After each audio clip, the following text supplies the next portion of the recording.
Our farm is growing, and we're figuring out how exactly we want to work this farm. Our biggest priority right now is that we work toward being more self-sustainable. So we decided to add a couple more cows and really implement regenerative grazing.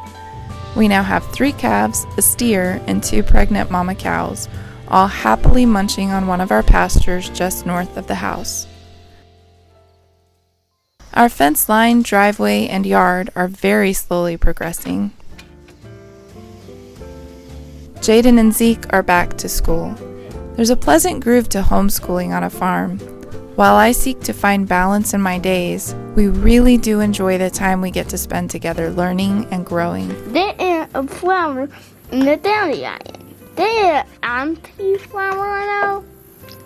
Actually, 2 yellow gray cows. There's a blue cow and 1 son. It's easy to get caught up in all the work that needs to be done, but we're also trying to take a little time for us, whether it's kayaking a river, playing with Chuck, or making an apple crumble to welcome in one of our favorite seasons ever.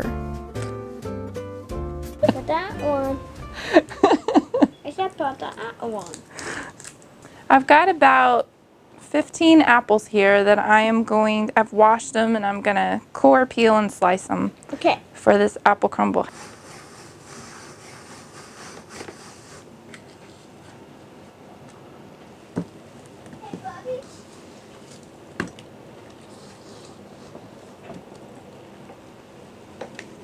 Now that we have the apples in the pan, we're going to go ahead and mix up the crust.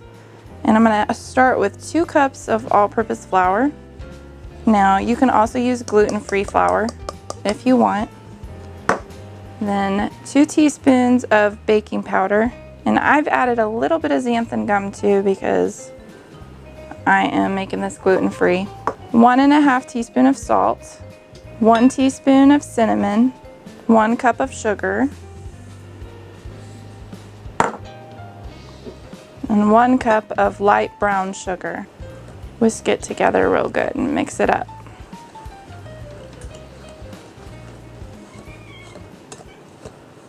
Miss Molly is having somewhat of a mental day what her deal is.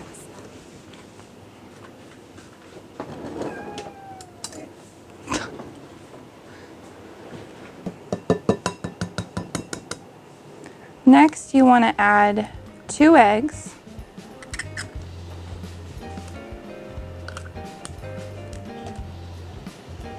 eight tablespoons of salted butter that I've melted. I should have taken this out beforehand.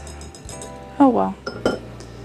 I'm going to use a pastry blender to mix this up. It just is easier to do because this is going to become a crumbly mixture.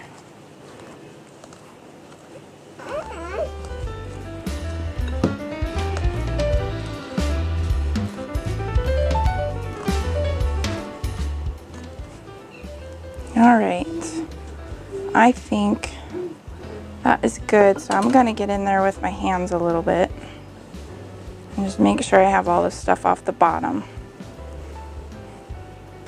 I'm going to move the apples over here, and all we have to do with this mixture is just crumble it on top of the apples. It's so easy. You don't have to roll a pie crust for this. You're still going to have a really nice crust. It's just going to be on top. And it's going to kind of melt down in the apples too a little bit. No apples are left uncovered. Or barely any apples. So the next step is to put this in the oven and bake it for about 20 minutes at 425. Then I'm going to open the door, pull the shelf out. I'm going to cover it with foil and bake it an additional 10 to 15 minutes or till it's nice and golden brown.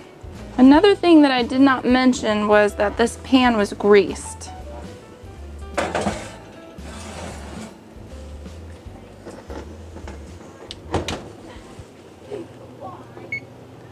And I'm gonna set it on 20 minutes. And there we go. All right. It is done. And I'm gonna pull it out of the oven. Now you can definitely eat it while it's warm, but let it cool for about 15 minutes.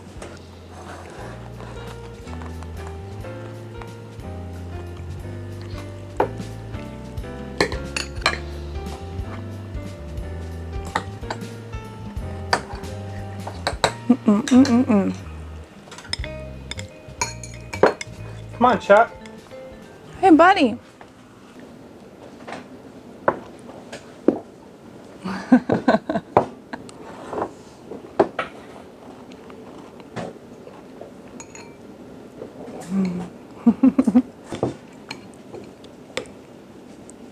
Thank you.